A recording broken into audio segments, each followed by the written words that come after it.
திராவிட முன்னேற்ற கழகம் 2 மாநாடு போட்டிருக்காங்க, மகளிர் மாநாடு. ஒன்று திருவண்ணாமலையில் ஒன்று போட்டாங்க, இப்பொழுது தஞ்சையில் ஒரு மகளிர் மாநாடு. எல்லா பெண்களுக்கும் வர சொல்லி அவங்களுக்கு புடவை கொடுத்து, ஜாக்கெட் கொடுத்து, பணம் கொடுத்து, எல்லாத்தையும் உட்கார வச்சு பஸ்ஸில் கூட்டு வந்து வேனில் கூட்டு வந்து உட்கார வச்சுருக்காங்க. அந்த அம்மாக்களே பயப்படுறாங்க. நான் வரமாட்டோன்னு சொன்னாங்களா, கட்டாயப்படுத்தி கூட்டு வந்துருக்காங்க. 5 மணி நேரமாக சாப்பாடு போடலன்னு கதறாங்க. பெண்களை மாநாட்டுக்கு கூட்டு வரீங்க சார், வேறு என்ன சார் நீங்கள் செய்தீங்க? திராவிட முன்னேற்ற கழகம் 1949 ஆரம்பித்த கட்சி. மகளிருக்கு என்ன பண்ணீங்க? மாநாடு மட்டும் போட்டால் போதுமா? ஏதாவது மிக உயர்ந்த பதவியில் நீங்கள் வச்சுருக்கீங்களா சார்? பாஜக கட்சி பாருங்கள் சார்.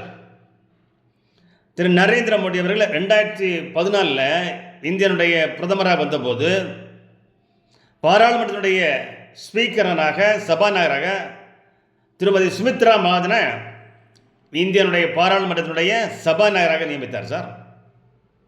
நியமனத்தார் சார். பாஜக கட்சி பண்ணிச்சு, திமுக பண்ணிச்சா? சட்டமன்றத்தினுடைய ஸ்பீக்கராக ஒரு மகளிர் வந்துச்சாங்க சார், நீங்கள் வாய்ப்பு கொடுத்தீங்களா? சொல்லுங்கள். மகளிர் சட்டமன்றத்தினுடைய சபாநாயகர் வந்திருக்காங்களா? பிஜேபி கொடுத்துருக்கு சார். பிரதமர் மோடி கொடுத்துருக்கிறார் பெண்களுக்கு வாய்ப்பு சார். காஷ்மீர் மாநிலத்தில் பகல்காமில் படுகொலை நடந்தது சார். அந்த படுகொலைக்கு காரணமான பாகிஸ்தானை ஓட விரட்டுவதற்காக இந்தியா சிந்தூர் ஆபரேஷன் மூலம் அந்த பாகிஸ்தானை ஓட விரட்டினாங்க, போர் தொடுத்தாங்க. 1 மணி நேரத்துலேயே காலி பண்ணாங்க இல்லையா? அந்த நிகழ்ச்சியை எப்படி சிந்தூர் ஆபரேஷன் மூலம் பாகிஸ்தானை வீழ்த்தினோம், அவங்களுடைய கூலிப்படைகளை தீவிரவாதிகளை ஒழித்தோம்னு 3 பெண்கள் சார், 3 தாய்மார்கள், 3 பெண்மணிகள், இராணுவத்தைச் சேர்ந்த உயர் பதவியில் இருக்கின்ற 3 பெண்மணிகளை வைத்து அந்த சிந்தூர் ஆபரேஷன் எப்படி நடந்தது என்று ஊடகங்கள் மூலம், பத்திரிகை மூலம் இந்த உலகத்திற்கு அறிமுகப்படுத்தி வச்சு சார் திரு நரேந்திர மோடி, திரு பிஜேபி கட்சி சார். சார், திராவிட முன்னேற்ற கழகம் ஆட்சி போயுது, மந்திரி சபை கூடுறீங்க. ஏதாவது ஒரு மந்திரி சபையில் என்ன நடந்ததுன்னுட்டு ஒரு பெண் அமைச்சரை வச்சு நீங்கள் சொல்லிருக்கீங்களா? இந்த மந்திரி சபை கூட்டத்தில் இந்த முடிவெடுத்திருக்கிறோம், இதை ஆலோசிச்சிருக்கிறோம், இதை ஒதுக்கியிருக்கிறோம், ஒரு பெண் அமைச்சரை வச்சு நீங்கள் பத்திரிகையாளர் சந்திப்பு கொடுத்துருக்கீங்களா? இல்லை சார். நீங்கள் பெண்களை எங்கே வாய்ப்பு கொடுக்குறீங்க? கொடுத்தது இல்லையே. ஆனால் பாரத பிரதமர் சிந்தூர் ஆபரேஷனை பொதுமக்களுக்கு பத்திரிகை மூலமும் ஊடகம் மூலமும் தெளிவுபடுத்துவதற்காக 3 பெண்மணிகளை நியமித்தார் சார். சார், அதை விடுங்க. இந்தியனுடைய முதல் குடிமகள் ஒரு பெண் சார், ஒரு பெண்மணி சார். மிகவும் பிற்படுத்த சமுதாயத்தைச் சேர்ந்த, மலைவாழ் சமுதாயத்தைச் சேர்ந்த திருமதி திரௌபதி முர்மு அவர்களை இந்தியனுடைய ஜனாதிபதி ஆக்கி பெருமை பார்த்த கட்சி பாரதிய ஜனதா கட்சி சார். பிரதமர் மோடி சார், நீங்கள் வேறு அந்த அம்மாவுக்கு ஓட்டு போட மாட்டேன்னு சொல்லிட்டீங்க சார். ஒரு பெண்ணம் ஜனாதிபதி வருவதற்காக திராவிட முன்னேற்ற கழகத்தை சேர்ந்தவங்க யாரும் ஓட்டு போட மாட்டேன்னு சொல்லிட்டீங்க சார். NDP ஓட்டு போடலை, திமுக ஓட்டு போடல சார். ஆனால் பாரதிய ஜனதா கட்சி ஒரு பெண்மணியை இந்தியாவுடைய ஜனாதிபதி ஆக்கிய பெருமை பாரதிய ஜனதா கட்சிக்கு உண்டு சார், பிரைம் மினிஸ்டர் மோடிக்கு உண்டு சார். நீங்கள் பண்ணீங்களா? நீங்கள் திராவிட முன்னேற்ற கழகத்தினுடைய அந்த ஒரு பெண்மணியை ஏதாவது தலைவராக இருக்கிறீங்களா? திராவிட முன்னேற்ற பொதுச்செயலாளராக இருக்கிறீங்களா ஒரு பெண்மணியை? இல்லை சார். மாநாடு போட்டு ஏற சார் ஏமாத்துறீங்க மக்களை. ஏன் ஏமாத்துறீங்க சார்? இந்தியனுடைய தேசிய கட்சி பாரதிய ஜனதா கட்சி உலகினுடைய மிகப்பெரிய கட்சி சார். ஒரு மாநிலத்தினுடைய பெண் தலைவராக டாக்டர் தமிழிசை சவுந்தரராஜன் தமிழகத்தில் கிட்டத்தட்ட 7 ஆண்டுகள் ஒரு பெண்மணி தமிழகத்தினுடைய பாரதிய கட்சியுடைய மாநில தலைவராக இருந்தாங்க சார். எந்த மாநிலத்திலும் கிடையாது. தமிழ்நாட்டைச் சேர்ந்த டாக்டர் தமிழிசை சவுந்தரராஜன் அவர்கள் 7 ஆண்டுகள் ஒரு தேசிய கட்சி ஒரு மாநிலத்துடைய தலைவராக செயல்பட்டாங்க சார். எந்த மாநிலத்திலும் நடக்கல, எந்த கட்சியும் செய்யலை. ஆனால் பாரதிய ஜனதா கட்சி செய்யுங்க சார். நீங்கள் செய்தீங்களா? பெண்களுக்கு மாநாடு போடுற, பெண்களுக்கு ஓட்டு போட்டு சொல்கிறீங்க. எப்படி ஓட்டு போடுவாங்க உங்களுக்கு? எப்படி சார் உங்களுக்கு ஓட்டு போடுவாங்க? ஏமாத்துறீங்க சார் நீங்கள். சார், தமிழகத்தைச் சேர்ந்த திருமதி நிர்மலா சீதாராமன் அவர்கள் இந்தியனுடைய முழு நேர இராணுவ மந்திரியாக அமைத்தது சார்.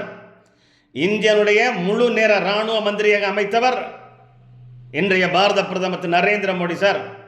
பாரதிய ஜனதா கட்சி சார். நீங்கள் பண்ணியிருக்கீங்களா? எங்கே பண்ணியிருக்கீங்க? டாஸ்மார்க் எல்லாம் ஊற்றி விடுறீங்க சார். அது மட்டுமா, கிட்டத்தட்ட 10 ஆண்டுகளுக்கு மேலாக பாராளுமன்றத்தில் நிதியமைச்சராக இருந்து வரவு செலவை இந்த பாராளுமன்றத்தில் சமர்ப்பிக்கின்ற, பட்ஜெட் தாக்கல் செய்கின்ற ஒரு பெண்மணி சார். உலக இந்திய வரலாற்றில் ஒரு 10 ஆண்டுகளுக்கு மேலாக 10 முறைக்கு மேலே நிதியமைச்சராக அந்த பாராளுமன்றத்தில் வரவு செலவு பட்ஜெட்டை தாக்கல் செய்கிறார் சார். அது ஒரு பெண்மணி சார். பாரதிய ஜனதா கட்சி செயல்படுத்தியிருக்கு சார், செய்து காட்டிருக்கிறது. திராவிட முன்னேற்ற கழகத்தை ஆட்சியிருக்கிறீங்களே, ஏதாவது ஒரு பெண்ணை நீங்கள் நிதியமைச்சராக மாற்றிருக்கிறீர்களா? ஒரு பெண் ஏதாவது நீங்கள் நிதி மந்திரியாக ஆக்கி சட்டமன்றத்தில் அந்த நிதி அறிக்கையை நீங்கள் தாக்கல் செய்திருக்கிறீர்களா? சொல்லுங்கள். பெண்கள் என்ன செய்தீங்க சார், சொல்லுங்கள் சார். சார், தமிழ்நாட்டில் 4 எம்எல்ஏ இருக்காங்க. தமிழில் 4 எம்எல்ஏ, 2 எம்எல்ஏ பெண்கள் sir. Modakurichi MLA doctor C Saraswathi. அது மட்டுமா, கோவை தெற்கு சட்டமன்றத்தினுடைய உறுப்பினர் வழக்கறிஞர் திருமதி வானதி சீனிவாசன், 2 எம்எல்ஏ பெண்கள் சார்.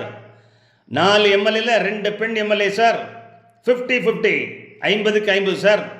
பாராளுமன்றத்தில் கொண்டு வந்துருக்கோம் இல்லையா, பெண்களுக்கு இது பாதிக்கு பாதி சமம், ஆண்களுக்கு இணையாக பெண்கள். நீங்கள் என்ன பண்ணியிருக்கீங்க? 2 மகளிர் மாநாடு போட்டால் போதுமா? உங்களுக்கு ஓட்டு போட்டுருவாங்களா? டாஸ்மார்க்கெல்லாம் தெருவெல்லாம் திறந்து வச்சுருக்கிறீங்க, போதையெல்லாம் வந்துட்டு இருக்குது. வீட்டுக்கு 1000 ரூபா கொடுத்தா எல்லாரும் திராவிட முன்னேற்ற ஓட்டு போடுவாங்களா? எப்படி சார் போடுவாங்க? 1000 ரூபா கொடுத்துட்டு 5000 ரூபா டாஸ்மார்க்கில் பிடிக்கிறீங்களே, அந்த பெண்கள் தாலி இருக்குதே, இதனால டாஸ்மார்க்கால, சாராயத்தால் கணவன் எங்கே படுத்துருக்கிறான்? டாஸ்மார்க் முன்னேற்ற சார் படுத்துருக்கான் ரோட்டில். அது யார் காரணம்? நீங்கள் 1000 ரூபா கொடுத்தா அவங்க ஓட்டு போடுவாங்களா? பெண்களாக திமுக ஓட்டு போடுவாங்களா? எப்படி சார் ஓட்டு போடுவாங்க சார்? தேசிய கட்சி பாரதிய ஜனதா கட்சி சார், இந்தியாவினுடைய உலகில் மிகப்பெரிய கட்சி சார். அந்த கட்சிக்கு தமிழகத்தைச் சேர்ந்த திருமதி வானதி சீனிவாசன் எம்எல்ஏ தேசிய மகளிர் அணி தலைவியாக நியமித்திருக்கு சார் பாரதிய ஜனதா கட்சி. கிட்டத்தட்ட திருமதி வானதி சீனிவாசன் 4 ஆண்டுகளாக பாரதிய ஜனதா கட்சியின் தேசிய மகளிர் அணி தலைவியாக இருக்காங்க சார். நீங்கள் என்ன பண்ணீங்க சார்? அக்கா கனிமொழி கொண்டு வந்துருக்கிறீங்க எங்கே பாராளுமன்றத்தில். உங்கள் வாரிசு உங்கள் பரம்பரையை சேர்ந்த அக்கா கனிமொழி கொண்டு வந்துருக்கிறீங்க பாராளுமன்ற குழு தலைவராக. வேறு யாருமே கிடையாது சார். பெண்களுக்கு நீங்கள் என்ன பண்ணியிருக்கிறீங்க? ஒன்றும் பண்ணலை. ஆனால் நீங்கள் பெண்கள் ஓட்டு திராவிட முன்னேற்ற கழகத்துக்கு வரும்னு சொல்கிறீங்களா? எப்படி வரும் சார்? உரிமை தொகை கொடுத்தா மட்டும் போகிறாது சார். கணவனை குடிக்காம நிப்பாட்டுங்க சார். டாஸ்மார்க் மூடுங்க சார். போதையை நிப்பாட்டுங்க சார். பெண்களுடைய பாலியல் கொடுமை தடுங்க சார். முடியுமா? செய்ய மாட்டீங்க சார். நீங்கள் மாநாடு போடுறோம், புடவை கொடுக்குறோம், ஜாக்கெட் கொடுக்குறோம், பணம் கொடுக்குறோம், பிரியாணி கொடுக்குறோம், கோட்டர் கொடுக்குறோம், பொருள் கொடுக்குறோம், பரிசு கொடுக்குறோம், இதெல்லாம் சொல்லி நீங்கள் மாநாடு போட்டு என்ன சார் பிரயோஜனம்? பாரதிய ஜனதா கட்சி மாதிரி பிரதமர் நரேந்திர மோடி பெண்களுக்கு முக்கியத்துவம் கொடுத்து முக்கிய பொறுப்பில் நீங்கள் அமர்த்தி அழகு பார்த்துருக்கிறதா திராவிட முன்னேற்ற கழகம் இதற்கு முன்பு? பாரதிய ஜனதா கட்சி பார்த்து கொண்டு இருக்கிற சார், பார்த்து கொண்டு இருக்கிறது, இன்னும் பார்த்து கொண்டு இருக்கு சார். உங்களால் முடியாததை சாதனைகள்லாம் பாரதிய ஜனதா கட்சி செய்யுது சார். என்ன சொல்கிறீங்க? முதல்வருக்கு பெண்கள் ஓட்டு வரும், எப்படி வரும் சார்? பெண்கள் ஓட்டு அண்ணாமலைக்கு வரலாம். பாரதிய ஜனதா மாநில தலைவர், முன்னாள் மாநில அண்ணாமலைக்கு வந்தது. எங்களுடைய மாநில தலைவர் திரு நயினா நாகேந்திரனுக்கு வரலாம் பெண்கள் ஓட்டு. அதை விடுங்க, எதிர்க்கட்சி தலைவர் திரு எடப்பாடி கே பழனிசாமி அவர்களுக்கு ஒரு மரியாதை மிக்கமாக பெண்கள் ஓட்டு போடுவாங்க. அம்மாவினுடைய கட்சி என்று பெண்கள் எல்லாம் தேசிய ஜனநாயக கூட்டணி ஓட்டு போடுவாங்க சார். தாமரைக்கு ஓட்டு போடுவாங்க சார். சார், உங்களுக்கு எப்படி சார் ஓட்டு போடுவாங்க? நீங்கள் என்ன எந்த இதில் உங்களுக்கு ஓட்டு போடுவாங்க? அண்ணாமலைக்கு போடலாம், திரு நயினாந்தன் போடலாம், திரு எடப்பாடி பழனிசாமி போடலாம் சார். இந்த நடிகர் வந்திருக்கிறார அவருக்கு போட்டாலும் போடுவாங்க சார். உங்களுக்கு எப்படி சார் போடுவாங்க? உங்களுக்கு எப்படி போடுவாங்க? நீங்கள் என்ன பண்ணீங்க? வீட்டில் ஒவ்வொரு குடிமகன் இருக்கிறான் சார். மதுப்பிரியரை நீங்கள் வளர்த்து விட்டுருக்கிறீங்க. மதுப்பிரியர்களுக்கு நீங்கள் டாஸ்மார்க் கடை திறந்து வச்சுக்கிறீங்க. போதை ஆறா ஓடுது, சாராயம் ஆறா ஓடுது. எப்படி பெண்கள் திராவிட முன்னேற்ற கழகத்தில் ஓட்டு போடுவார்கள்? எப்படி நீங்கள் தாய்மார்கள் எல்லாம் திராவிட முன்னேற்ற கழக வாக்கெடுப்பில் என்று எந்த எண்ணிக்கையில், எந்த நம்பிக்கையில், எந்த எண்ணத்தில் இருக்கிறீங்க சார்? வாய்ப்பே இல்லை. பாரதிய ஜனதா கட்சி மாதிரி பெண்களை தூக்கி பிடிப்பதும் உயர்த்தி பிடிப்பதும் உச்சியில் அமர்த்தி அழகு பார்ப்பதும் பாரதிய ஜனதா கொள்கை சார். திமுகவில் முடியுமா? 49 ஆரம்பிச்சிங்களே, 26 ஆச்சு, கிட்டத்தட்ட 76 ஆண்டுகளாச்சா சார்? என்ன பண்ணீங்க? மகளிருக்கு மாநாடு மட்டும் போட்டால் போதுமா? 1000 ரூபா கொடுத்தா போதுமா? சார் மிக உயர்ந்த பொறுப்பில் கொண்டு வாங்க சார். செய்வீர்களா? செய்ய மாட்டீர்கள். உங்களுக்கு பெண்கள் ஓட்டு இல்லை சார். பெண்கள் ஓட்டு எல்லாமே தாமரைக்கு தேசிய ஜனநாயக கூட்டணி தான் வரும். உங்களுக்கு வாய்ப்பே இல்லை. திராவிட முன்னேற்ற கழகத்திற்கு நீங்கள் எத்தனை தான் மகளிர் மாநாடு போட்டாலும் வாய்ப்பே இல்லை, வாய்ப்பே இல்லை.